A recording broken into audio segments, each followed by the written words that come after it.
Saudara-saudara yang kasih dalam Tuhan, pada malam hari ini adalah peringatan ulang tahun daripada Persekutuan Kelapa Gading. Kalau saudara-saudara melihat akan judulnya, carilah Tuhan selama ia berkenan ditemui, berserulah kepadanya selama ia dekat. Saya yakin apabila pada saat ini Tuhan datang, semua senang. Betul enggak? Kenapa kok senang?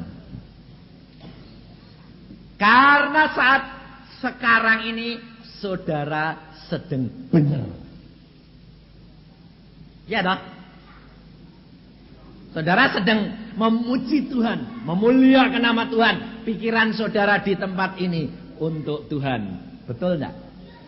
Jadi kalau Tuhan datang di angkasa, lalu semua orang percaya dijemput, saudara masuk enggak?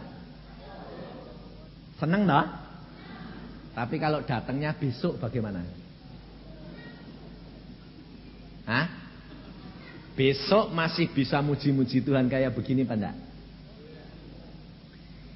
Orang dagang besok bangun sudah mikir, tagihannya berapa? Anak-anak yang sudah ujian bangun pagi tanya, teringat tidak bisa, aku lulus enggak ya? Ketakutan enggak? Saudara tahu. Kita kerap kali saudara mempunyai iman, mempunyai harapan, mempunyai percaya. Tapi percayanya itu, imannya itu, harapannya adalah iman apa? Rombongan. Tahu, iman rombongan tahu. Kalau kumpul banyak-banyak, bangun. Kalau sudah sendiri, kempes. Ini loh saudara. Dan banyak orang Kristen, kehidupan kekristenannya adalah kekristenan musiman. Kalau sedang diberkati, hidup menyala, di mana-mana mukanya bunder. Tapi kalau sedang ada masalah, kira-kira bisa enggak mukanya bunder terus? Hah? Jujur bisa enggak? Enggak ada. Padahal Alkitab berkata apa? Bersukacitalah senantiasa dalam masa sukar maupun dalam masa senang. Saudara tahu. Di sini jelas sekali bahwa kekristenan kita ini adalah kekristenan yang sementara. Kalau firman Tuhan pada hari ini mengatakan carilah Tuhan. Padahal yang diberikan firman Tuhan ini adalah saudara dan saya. Carilah Tuhan selama ia berkenan ditemui. Apakah Allah kita ada waktunya tidak suka ditemui? Allah merindukan saudara untuk kembali. Yesus pada waktu dia mau pulang ke surga dia berkata, aku pulang untuk menyediakan tempat bagimu. Tetapi banyak anak-anak Tuhan yang tidak mau pulang. Karena apa? Karena kesengsam di dunia ini. Buktinya, kalau saudara sakit, lalu sakitnya tambah lama tambah parah, sebentar mati, masuk mana? Saudara mau pulang kemana? Ke Firdaus toh? Yesus sudah berkata, aku sediakan tempat. Saudara rindu ke Firdaus. Tetapi suatu fakta, siapa di antara saudara kalau sakit bisa mengucap syukur? Kalau sakitnya tambah parah, lalu saudara berkata, puji Tuhan karena sebentar lagi aku pulang ke Firdaus. Siapa di antara saudara? Loh, paling-paling cuma ibu satu ini. Yang lain tidak bisa. Fakta toh? Nyatanya kalau sakitnya tambah parah, nangis semua, ya dah. Lalu kalau sudah dokter mengatakan divonis tidak ada obatnya, apa yang terjadi? Baru saudara cari siapa? Pendeta, cuariin semuanya. Tolong sembayangin di mana-mana di introkal. Tolong sembayangin. Kalau saya dengar begitu, saya selalu kerap kali tanya, sembayang buat apa? Istriku, suamiku, anakku sakit mau mati. Saya bilang, puji Tuhan, sebentar lagi masuk surga. Loh kok gitu Pak Yusa? Loh, saudara ini punya iman bahwa saudara bakal masuk surga enggak? Amin. Nah, kalau sakit kok nangis, iman apa itu? Saudara perhatikan, kalau selama engkau belajar firman Tuhan, mendengar firman Tuhan, dan engkau tidak melakukan, Tuhan Yesus berkata apa? Apa gunanya engkau berseru-seru kepadaku, Tuhan, Tuhan, tetapi engkau tidak melakukan firman-Ku. Pohon yang ditanam di dalam 3 tahun tidak berbuah, apa yang Allah katakan? Tebang. Betul enggak?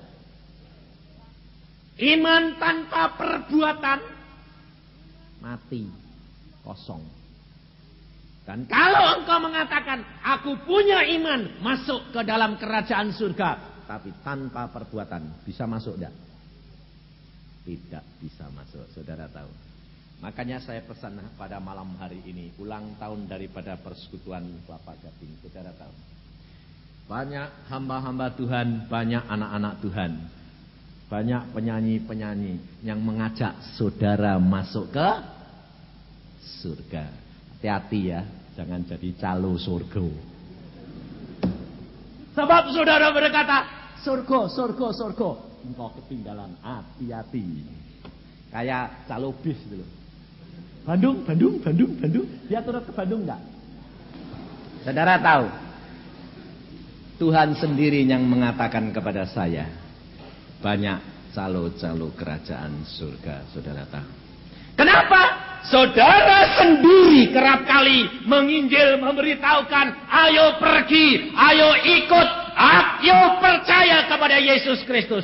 Saudara sendiri tidak percaya. Buktinya, kalau sakit ribut.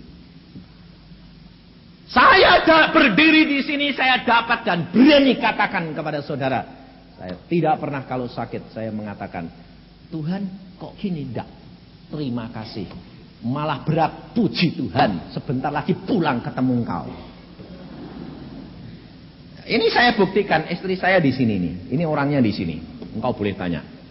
Pada waktu istri saya kena serangan jantung, sesak napas sesak, tambah sesak. Terus kemudian dia ngomong sama saya, aduh aku ini rasanya kok sudah tidak lama, napasku sudah. Saya tahu gejalanya bagaimana gini. Oh, koroner. Ya, saya bilang. Apa yang saya katakan, saudara tahu. Ini orangnya di sini, boleh tanya. Saya tidak mau bohong. Untuk apa bohongi Anda? Orang pembohong tidak masuk surga. Saya katakan kepada dia, periksa diri, ucapkan syukur, kalau sudah waktunya pulang. Saudara, saya tanya, kalau ada istri-istri di sini, suaminya bilang gitu, bagaimana? Jujur, apa pandangan saudara? Saudara mesti pasti bilang gini, iya ya, jadi aku kalau mati kue kawin mana ya? Jadi kalau aku cepat mati, kamu bilang supaya aku cepat mati, supaya kamu ganti laki toh ya? Pasti cemburunya bilang gitu dah. Karena engkau tidak percaya kepada Tuhan Yesus bahwa Allahmu adalah Allah yang luar biasa. Mengapa? Karena saudara tidak mengenal Dia. Ini saudara.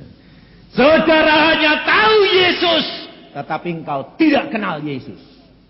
Saya terus terang belak-belakan kalau saya bawa firman Tuhan. Saya tidak mau tedeng aling-aling. Sebab nanti saya akan dituntut kalau saya tedeng aling-aling. Saya tidak berharap kepada manusia. Saya hanya melakukan apa yang menjadi kehendak daripada Dia. Karena saudara, kalau saya tidak kenal akan Tuhan Yesus Kristus, saya tidak akan mau menjadi penginjil. Lebih enak jadi direktur dan sebagai seorang dokter. Saya seorang dokter, saya kerja di sekolah perawat, saya sebagai seorang direktur. Lumayan itu kalau pergi kemana-mana, dokter. Loh, terus terang, ibu-ibu kalau dipanggil Bu Dokter, ayam dah, ayam, rasanya bangga. Tapi kalau dipanggil, suaminya apa? Penginjil. Oh. Soalnya apa, saudara? Soalnya manusia di dalam dunia ini image dan pendapatnya itu keliru. Kenapa? Sudah menjadi rahasia umum. Hamba Tuhan itu tidak punya. Kalau ada seorang hamba Tuhan datang ke rumahmu sebagai seorang pedagang atau kaya, lalu tanya, ngebel, siapa yang datang? Pembantu bilang, pendeta. Langsung saudara mesti pikir, mau apa? Tanyain. Pasti yang masuk apa? Sumbangan. Tapi kalau yang cari ke tempat saudara dokter, langsung cepat-cepat enggak dibukai. Bukai. Karena apa? Wah, aku butuh. Nah, ini. Karena apa? Hamba Tuhan itu hanya diperlukan oleh mereka yang sudah tidak ada harapan. Selama masih punya harapan, cari dokter. Kalau sakit kan ke dokter. Siapa di antara kamu sakit sedikit? Hamba Tuhan. Tidak ada. Kalau sudah dokter bilang hands up, pendeta. Jadi saya kerap kali dipanggil, saudara tahu sebagai apa? Sampai istri saya yang juluki saya, pendeta cabut nyawa. Kenapa? Asalnya manggil saya itu sudah. Lah saya datang berdoa, terima Yesus, ya amin, mati, keletak lah, mati, besar. Iya toh? Kalau belum saatnya mati, cari dokter. Kalau sudah mau mati, cari pendeta, betul enggak? Lah, padahal maksud hatinya kan mau sembuh. Tapi yang saya berdoa, Tuhan, ini anakmu sakit. Tuhan bilang, aku sudah datang menjemput dia. Loh, mati lagi. Loh Tuhan, dia minta sembuh. Yang penting kamu hantar mereka masuk ke dalam kerajaan surga. Jadi pada waktu istri saya bilang gini, kamu ini pendeta cabut nyawa. Wow. Saya bilang, waduh ya sedih juga. Nah, kok nyabuti nyawa. Lalu saya bilang sama Tuhan, Tuhan aku ini asal sembahyang buat orang sakit kok mati sih Tuhan. Lalu Tuhan berkata, bukan cabut nyawa, tetapi mengantar jiwa-jiwa ke dalam kerajaan surga.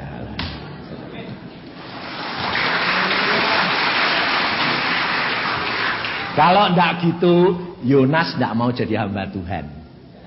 Ya toh? Mana Yonas ya? Dia mau jadi hamba Tuhan karena apa?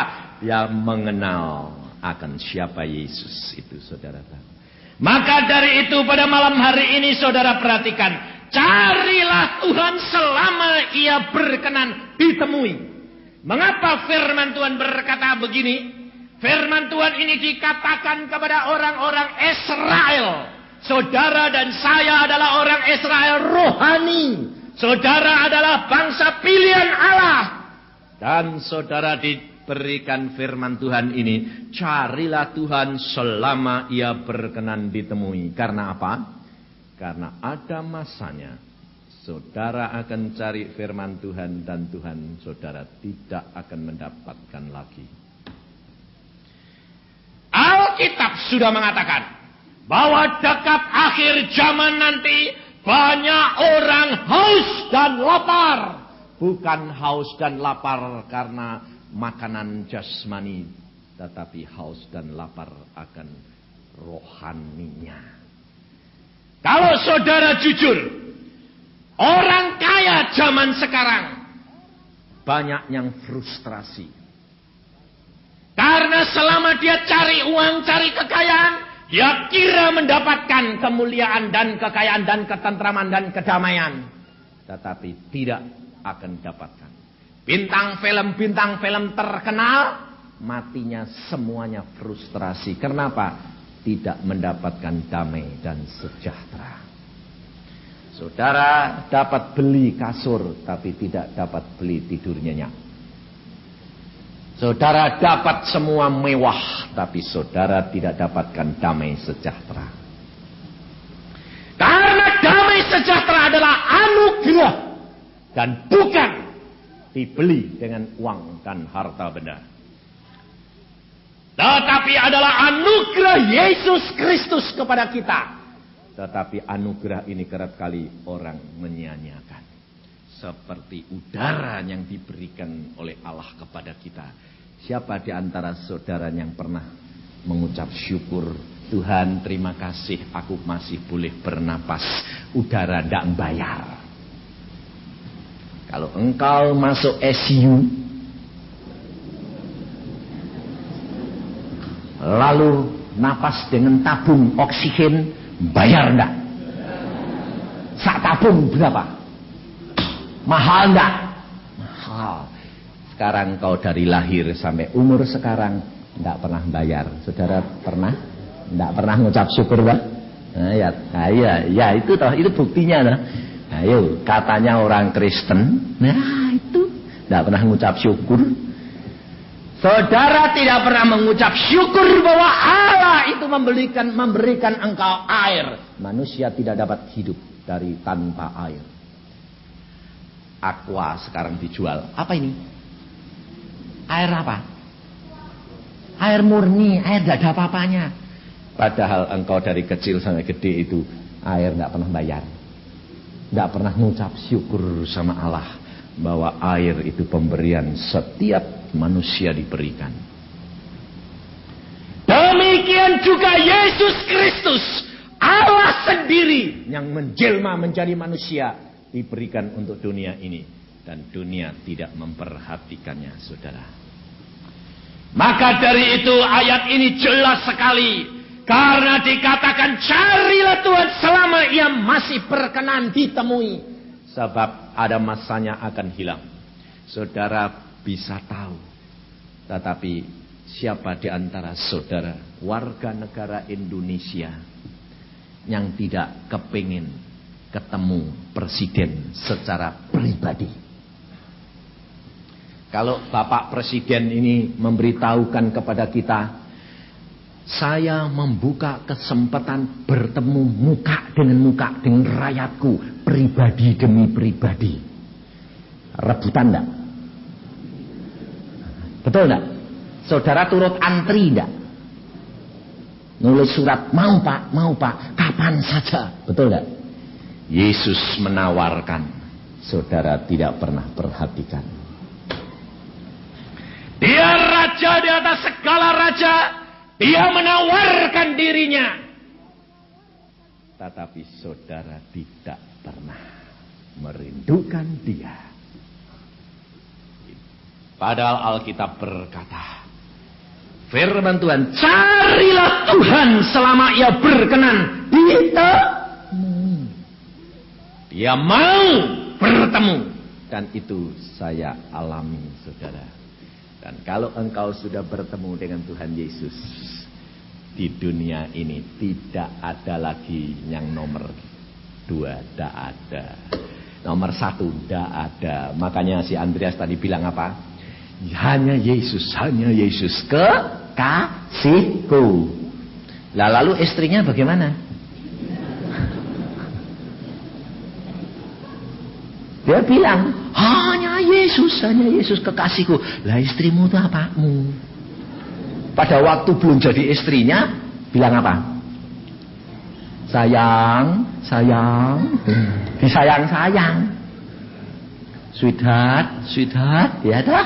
Nulis suratnya saja bilang sweet. Sudah jadi istrinya,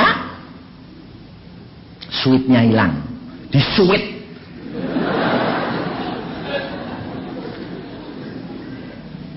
Hidup kekristenan harus dibuktikan di dalam perbuatan. Karena iman tanpa perbuatan kosong. Maka dari itu saudara harus perhatikan. Banyak orang berkata begini, aku percaya Yesus, aku jadi orang Kristen. Betul saya berkata. Tetapi tingkah laku dan perbuatanmu bagaimana? Dan itu harus dibuktikan di dalam keluarga lebih dahulu. Lebih mudah bersaksi kepada orang lain yang tidak menemui. Tapi untuk bersaksi di dalam keluarga, ini yang Yesus inginkan saudara. Tuhan berkata, bersihkan dulu cawan sebelah dalam, maka luarnya akan menjadi bersih. Banyak orang Kristen tidak dapat menjadi saksi di dalam keluarganya, maka dia bisa membawa jiwa-jiwa itu masuk surga, tapi istri, suami, anak-anaknya tidak masuk. Siapa dia? Calo-calo kerajaan surga, saudara. Kita harus periksa. Maka saya terus terang tidak mau jadi hamba Tuhan. Pada waktu saya dipanggil, saya berkata, Tuhan, kalau engkau tidak jamin aku sanggup melakukan firman-Mu, aku tidak mau menjadi hamba-Mu. Sebab aku lihat banyak hamba-hamba Tuhan, istri, anak-anaknya tidak masuk dalam kerajaan surga. Saudara-saudaranya tidak dapat melihat apa yang Kristus hidup di dalam kita. Saya yakin kalau malam hari ini saudara menjadi saksi Yesus Kristus, di dalam keluargamu ada kasih. Karena kasih Yesus Allah itu kasih. Kasih itu otomatis mengalir.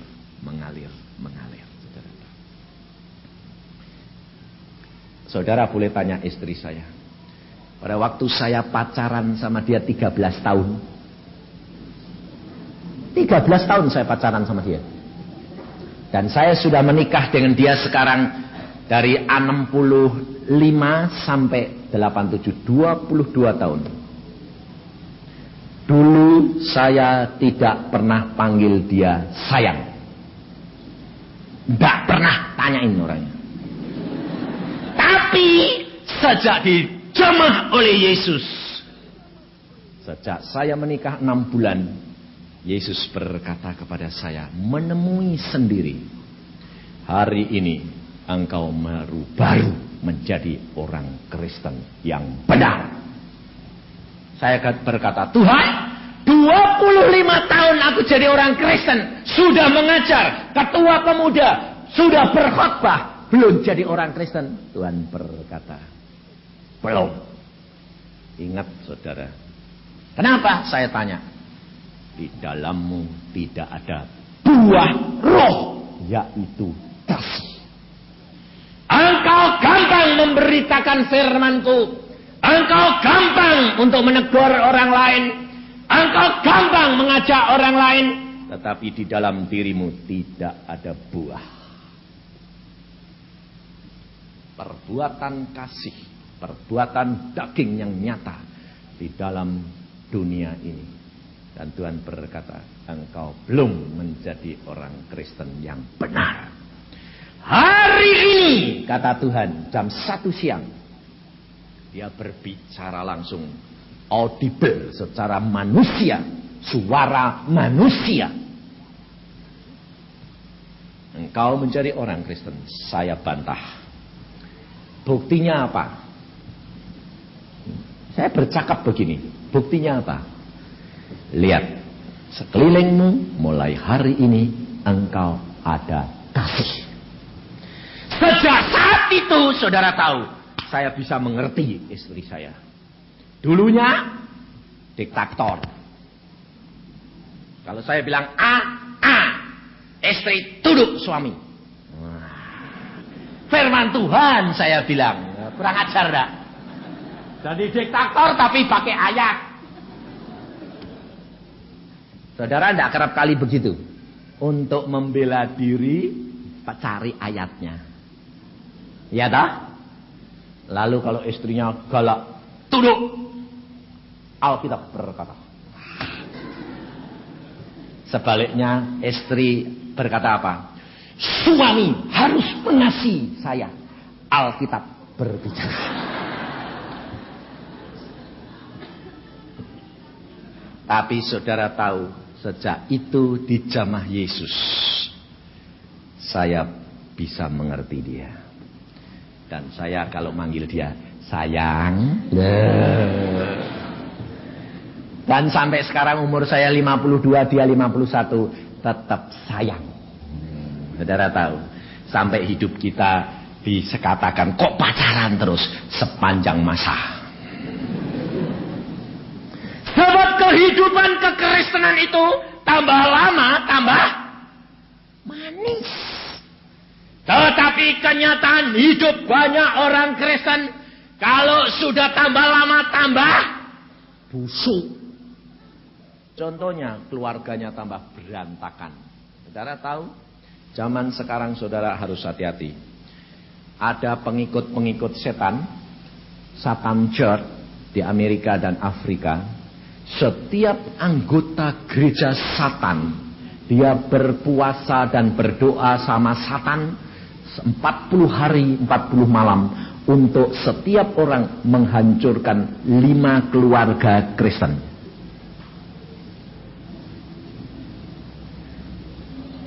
Tetapi orang Kristen tidak banyak yang berdoa dan puasa. Kuasamu akan tembus dengan dia, saudara tahu. Saya sendiri diajar Tuhan mulai tahun 84. Tuhan berkata, puasa seminggu 2 kali. Kenapa sih Tuhan? Banyak ranjau dan panah-panah berapi. Engkau harus berdoa dan puasa. Karena hanya dengan kuasa itu engkau sanggup mengusir segala kuasa-kuasa gelap. Dan hanya dengan doamu, kontakmu dengan Allahmu akan terjalin. Dan Allahmu menjadi perisaimu dan pelindungmu. Dan kita dilindungi terus. Segala perkara Allah luputkan dan melindungi kita, saudara. Karena firman Tuhan sudah berkata, selama ia masih dapat ditemui, cari dia.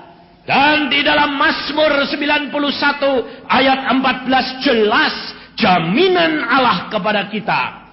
Mazmur 91 ayat yang ke-11 dan 14. Saya akan bacakan. Apa yang Allah jamin kepada kita sekalian, saudara? Kalau engkau benar-benar mencari dia, maka engkau akan mendapatkannya. Mazmur 91 ayat 14 dan 15. Sungguh hatinya melekat kepadaku, maka aku akan meluputkannya. Aku akan membentenginya, sebab ia mengenal namaku. Bila ia berseru kepadaku, aku akan menjawab. Aku akan menyertai dia dalam kesesakan. Aku akan meluputkannya dan memuliakannya. Saudara tahu, Allah jamin kepada kita, kalau hati saudara dan saya melekat kepada dia, engkau akan dibenteng. Kalau engkau berseru kepada dia, dia akan menjawab. Banyak orang Kristen tanya sama saya, Pak Yusak, saya ini kalau berdoa kok tidak pernah dijawab. Saya berkata, engkau jangan menilai Allah, tetapi engkau periksa dirimu. Sebab firman Allah janji, Allah tidak pernah bohong. Saudara berani mengatakan kalau Allah bohong? Ayo. Kalau perjanjian antara Allah dan manusia, Allah janji, manusia menggenapi, Allah mesti bayar janjinya. Betul tidak?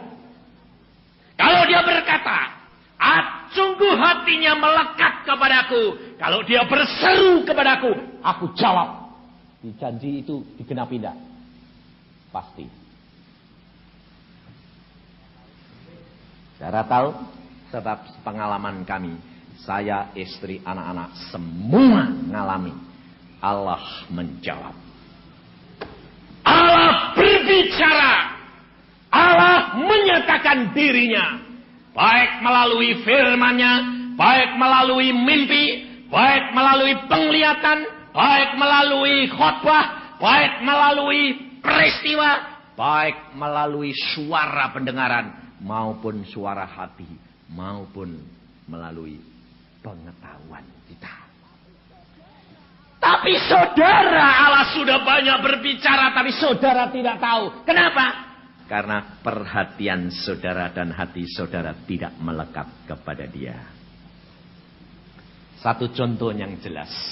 Kalau saudara sedang dalam keadaan kesengsem satu benda, dan saudara sangat perhatikan itu, diajak orang ngomong orang lain, tahu enggak? Enggak dengar enggak? Dengar sih dengar, ngerti enggak? Ibu-ibu ini kalau sedang shopping, jalan sama suami, shopping. Nanti kadang-kadang ibunya kesini, bapaknya laku terus enggak?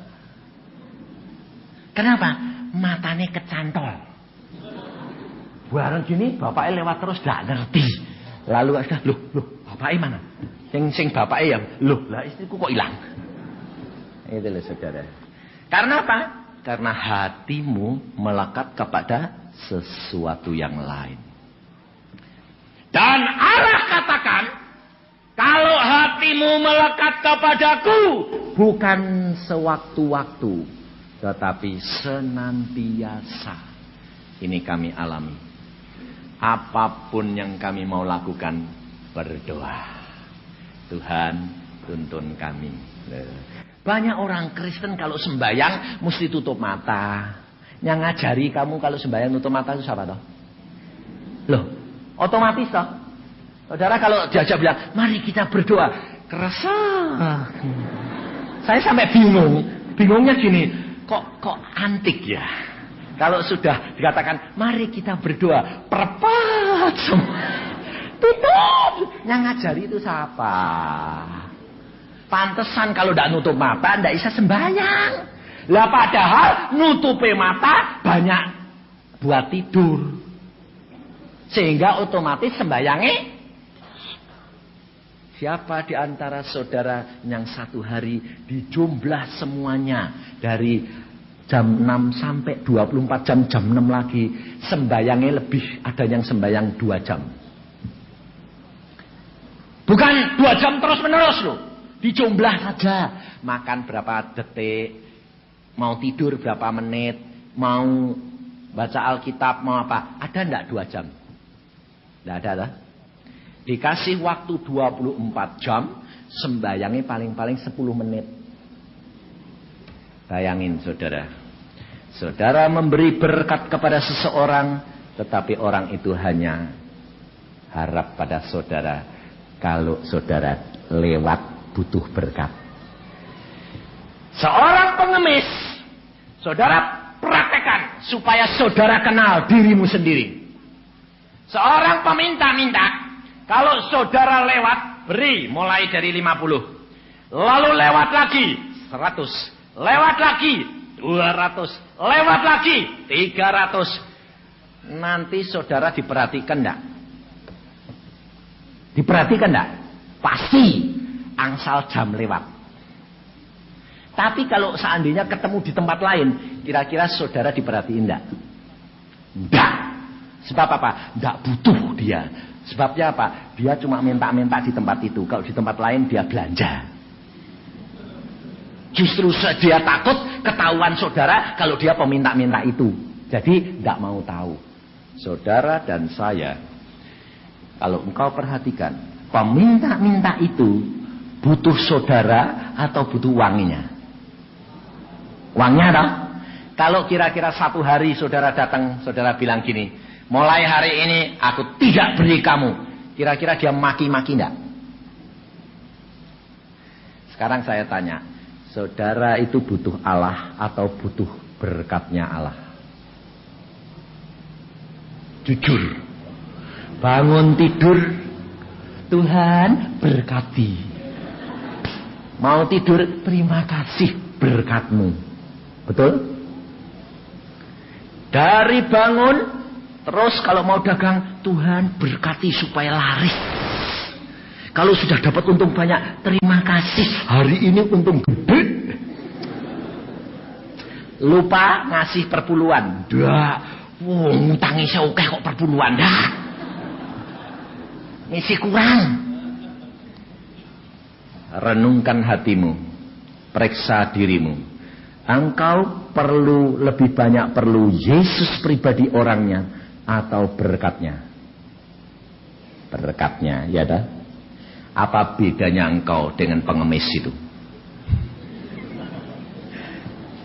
Setiap hari Tuhan berkati, Tuhan berkati. Apa saudara tahu? Saudara harus belajar dari firman Tuhan. Memang Yesus berkata, minta engkau diberi. Tetapi apa yang diartikan oleh Yesus? Yesus berkata, minta akan diberi. Karena engkau adalah anaknya Yesus.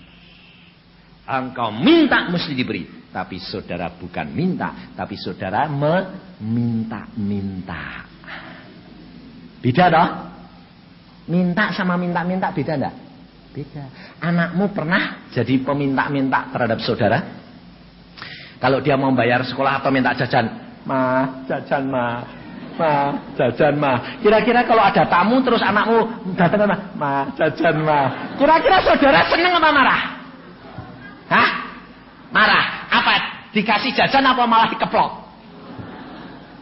Lah saudara itu tidak mempermalukan Tuhan. Di mana-mana Tuhan berkati. Tuhan berkati. Lalu Tuhan bilang, apa aku ini buta apa tuli? Ucapkan syukur dalam segala perkara. Allah tahu memeliharakan burung-burung. Ia tahu memeliharakan anak-anaknya. Kalau saudara perhatikan, saya sebagai seorang dokter, enak mana jadi dokter atau jadi penginjil? Jujur tentang ininya. Tentang ininya. Enak mana? Enak dokter toh? Rugi gue. Karena apa? Kamu masih terikat dengan dunia ini. Yesus berkata apa? Kita harus mengatasi masalah kita. Kita harus keluar daripada ikatan-ikatan pikiran ini yang menyesatkan dan yang membatasi kuasa Allah. Kalau Allah panggil saya sebagai manusia saya berkata, Tuhan, siapa yang menjamin aku, istri dan anak-anakku? Tuhan berkata, aku. Apakah aku akan kalah dengan dokter yang lain? Tidak. Lalu kalau Tuhan berkata begitu, saudara percaya enggak? Percaya? Kalau kamu tahu yang ngomong Tuhan. Kalau kamu enggak kenal, ya dek Tuhan, dek setan. Nah, ini loh saudara. Anak saya perempuan pun bertanya, Pak, kalau Papa menjadi seorang penginjil, bagaimana aku hidup? Dijamin Tuhan enggak? Saya katakan, Allah yang jamin. Buktikan. Tapi istri saya lebih bijaksana lagi. Dia tanyanya bagaimana? Bagaimana jaminan hidup kita? Tuhan, ya sudah gini aja. Aku tidak mau tahu. Aku pokoknya butuh jaluk kue. Minta kamu. Sebabnya aku ya imanku tuh sampai. Kalau enggak, lebih baik aku kan istri. Tunduk sama suami. Minta suami. Lo pintar dia. Saya bilang, pinter gue. Sebabnya banyak hamba-hamba Tuhan itu, kalau jadi hamba Tuhan, istrinya minta gini. Pak, minta biaya segini-segini. Gak ada. Lah terus piye? Yang minta ke Tuhan. Loh, itu lempar tanggung jawab. Banyak dah, begitu dah. Tapi saya enggak. Dia berkata, aku taunya Papa ya yang tanggung jawab. Ya. Kamu perlu apa? Minta kepada saya. Wah, padahal tidak punya apa-apa. Tapi modalnya apa? Iman dan jaminan Yesus kepada saya. Dan apa yang terjadi? Saudara boleh tanyakan. Tidak pernah hidup kita kekurangan. Tidak pernah hidup kita terlambat jaminannya. Tidak. Setiap saat naik terus, naik terus, naik terus. Coba saudara renungkan. Kalau engkau jadi penginjil seperti saya. Saya ini tidak punya jemaat. Tidak punya gereja. Sebab Tuhan berkata, engkau tidak boleh jadi gembala. Kau harus jadi seorang penginjil. Tidak ada setiap bulan orang yang jamin saya. Ngasih tidak. Tapi saudara tahu, hidup kami tidak pernah kekurangan. Karena apa? Karena Allah sendiri jamin. Melalui siapa? Setiap orang yang digerakkan oleh Allah dan diperintahkan oleh Allah. Sebab saudara jangan berkata begini, loh, lah kolektor ini buat apa? Oh, saudara ngasih kolektor paling-paling berapa? Kalau cejing saja lumayan. Kadang-kadang sering cepet, parkir nopet, kolektornya cepet. Loh, kalau yang nggak punya nggak apa-apa. Justru yang punya banyak itu loh. Jadi kalau kamu tidak digerakkan, tidak mungkin dapat memberi. Betul enggak? Tapi Allah kita adalah Allah yang luar biasa. Dia jamin saya luar biasa. Saudara tahu, anak saya di negeri Belanda, setiap bulan butuhnya 1.000 gulden. Paling tidak 850.000 satu bulan. Untuk satu anak. Belum keluarga kami. Saudara perhatikan. Dari bulan Januari sampai bulan Mei ini. Saya belum mengirim uang dia 1 sen. Tanya istri saya. Gak, saya kirimi uang 1 sen. Kenapa? Karena anak saya nulis surat. Papa, sampai aku nanti bulan Juni akhir pulang, ndak usah kirim duit. Kenapa? Duitku itu mana sendiri. Banknya itu AC-nya itu terus ada diisi. Siapa yang isi aku ndak kenal semua, Pak. Ini Pak ini. Siapa sih Pak itu? Saya berkata, ucapkan syukur kepada Allahmu. Asalkan engkau hidup benar di hadapan Allah, Allahmu akan memelihara engkau.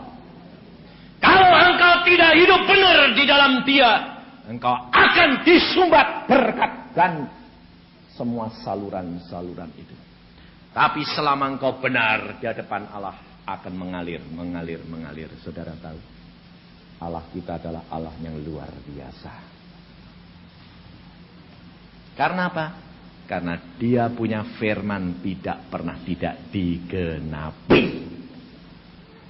Dan saya tidak pernah pusing. Saya katakan Allahku yang mengadakan segala-galanya. Dia sanggup lakukan segala perkara bagi orang yang percaya. Maka dari itu saudara, ayat yang kedua dikatakan berserulah kepadanya selama ia dekat. Apabila engkau berseru kepada Dia, maka engkau akan mendapat jawaban apabila hatimu melekat kepada Dia. Bagaimana caranya berseru? Jadi saudara kalau berdoa itu tidak usah tutup mata, lalu saudara mesti masuk kamar. Yang dinamakan berdoa itu adalah kontak dengan Allah secara pribadi. Roh Kudus, Yesus ada di dalam hati kita masing-masing. Kalau berdoa, katakan, Tuhan Yesus, aku perlu ini. Katakan. Wong kamu sama bapakmu kok ngomongnya sampai, ya Allah Bapak yang maha tinggi di surga sana jauh. Lalu bayangkannya bingung. Kayak apa sih Tuhanku, Bapakku ini kayak apa? Bingung, tidak bakal ketemu caranya begitu. Sebab Yesus sudah berkata, segala perkara dapat terjadi bagi orang yang percaya. Engkau percaya, Roh Kudus Allah ada di dalam diri kita, engkau berkata kepada dia, Bapak, aku tahu engkau di dalamku. Jadi saya kalau berdoa itu tidak pernah ribut-ribut. Memang saya masuk ke kamar kusuk dengan dia, tutup mata dan menyembah dia khusus. Kadang-kadang 1 jam, kadang-kadang 2 jam. Khusus. Dan kerap kali dia berbincang-bincang dengan saya, saudara tahu. Saya tidak mau membohongi saudara. Saya beberapa kali dia datang. Dia menjamah saya dan mengelus-ngelus rambut saya. Dia bilang, Yusa, aku menyayangi engkau, saudara tahu. Banyak orang Kristen berkata, mana mungkin Tuhan mau datang? Ya gak bakal mungkin buat kamu. Buat saya mungkin. Karena Allah berkata, apabila engkau berseru, aku akan jawab engkau. Apabila engkau melakukan firman-Ku, aku akan menyatakan diriku kepadamu. Ayatnya ada? Ada. Di dalam Yohanes, saya akan bacakan. Yohanes pasal 14 ayat 21. Barang siapa memegang perintahku dan melakukannya, dialah yang mengasihi aku. Dan barang siapa mengasihi aku, ia akan dikasihi oleh Bapakku. Dan aku pun akan mengasihi dia dan akan menyatakan diriku kepadanya. Loh, lah kalau orang itu Yesus janji, aku akan menyatakan diriku kepadamu. Loh, kamu bakal ketemu enggak? Ketemu, saudara. Kenapa? Sebab saya katakan kepada saudara, Allah kita, Yesus Kristus, berdaging dan bertulang. Dia bukan roh lagi, tetapi dia adalah Allah yang berdaging dan bertulang. Dapat makan, dapat dijamah, dapat dirabah, dan dapat engkau bertemu dengan dia. Belajar firman, engkau akan melihat perkara-perkara besar dengan dia. Maka dari itu saudara, malam hari ini kita menghadapi masa depan yang tidak tahu. Apa yang akan terjadi dengan saudara? Apa yang akan engkau alami? Engkau tidak tahu. Malapetaka dapat terjadi, musibah dapat terjadi. Firman Tuhan berkata, akhir zaman terjadi macam-macam malapetaka. Tanah pun membelah. Mereka menelan semua yang ada di atasnya. Terjadi di Indonesia juga. Saudara tahu. Apa yang akan terjadi, saudara tidak tahu. Tetapi ada satu jaminan.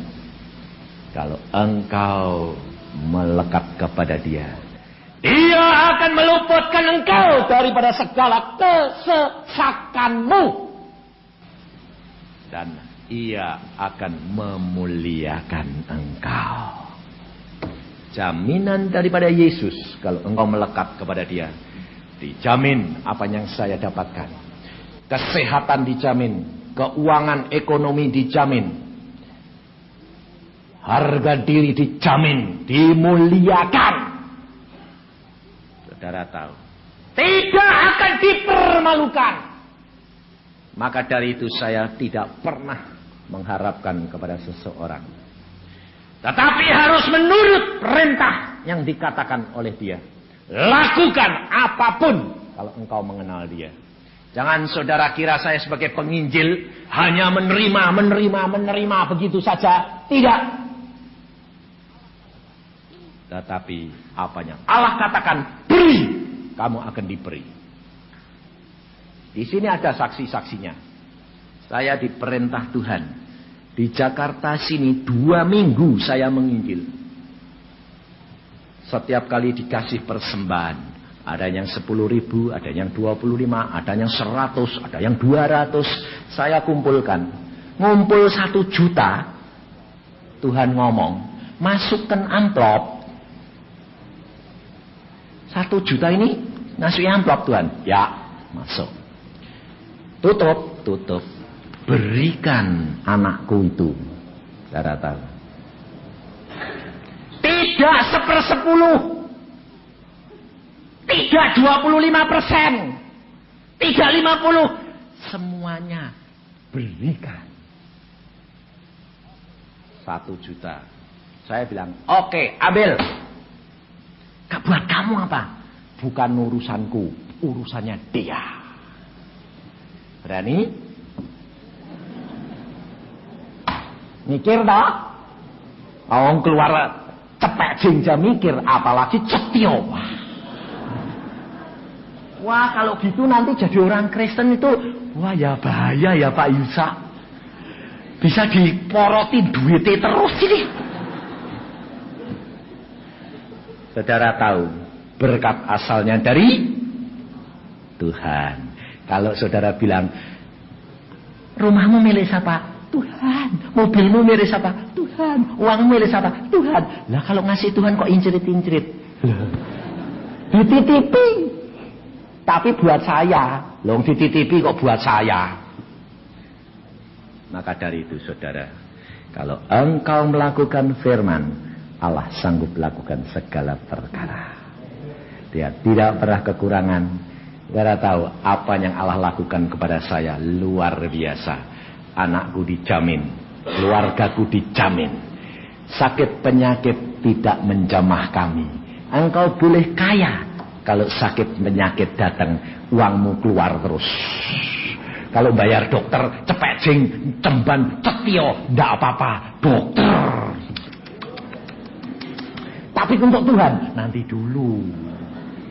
Saudara tahu, pantesan selalu uangmu keluar terus, ndak bisa ditampung. Kerja setengah mati, keluar lagi. Kenapa?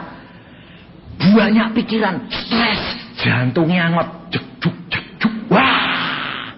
Udah masuk ICU jantung, bayarin lagi juta-jutaan. Keluar kerja setengah mati, habis ludes lagi.